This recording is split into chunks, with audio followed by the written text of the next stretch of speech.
If you keep yelling at your kids and then immediately feel guilty afterwards, this is why. In this video, I'm going to share with you what's happening in the nervous system when you snap, react, or raise your voice even when you don't want to. Let's get into it. Most people think that yelling is a patience problem, but more times than not, it's actually a nervous system that is overloaded. The first thing to understand is that yelling typically happens when the nervous system has exceeded its capacity.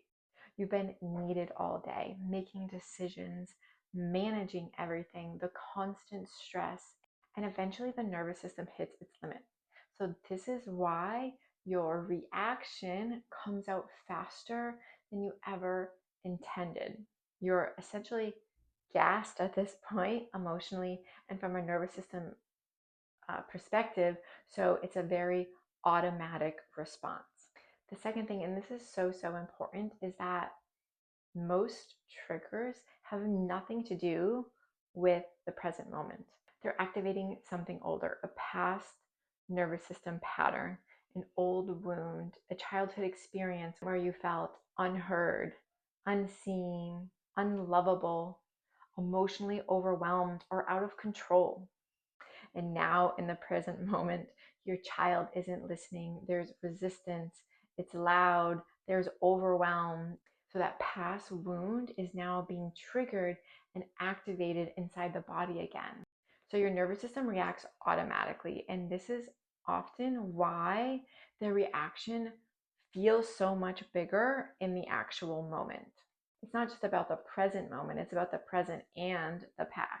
And this is where things can really start to shift. Instead of immediately blaming or shaming yourself, now you can lead with curiosity. Why is this specific type of incident always triggering you? What about it? What about how it's making your body feel? Are you feeling threatened or overwhelmed or unsafe that is causing this present day reaction? What happened in the past, in your childhood, that made you feel that way, that is now bringing these present day emotions and reactions to life? The third thing is that now this newfound awareness really starts to create space between the trigger and the reaction. Because when you start noticing the activation happening, now you have the awareness to start doing something differently. So for you, this might look like taking a pause, maybe taking a deep breath, naming how you're feeling.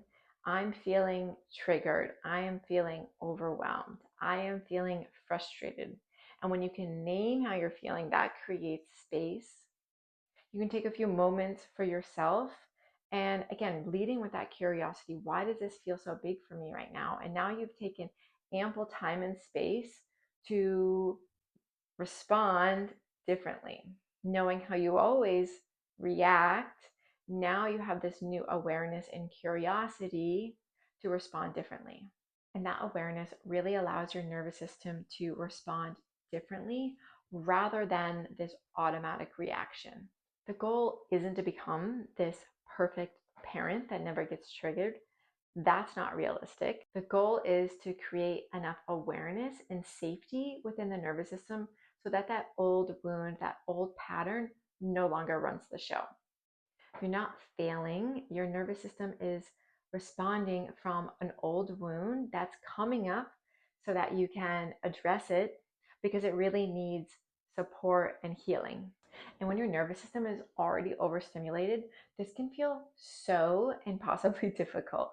So if you're someone who always feels overstimulated, overwhelmed, constantly on edge, or everything just feels like too much, I definitely recommend you go ahead and watch this next video where I talk exactly about overstimulation and the nervous system. I'll see you there.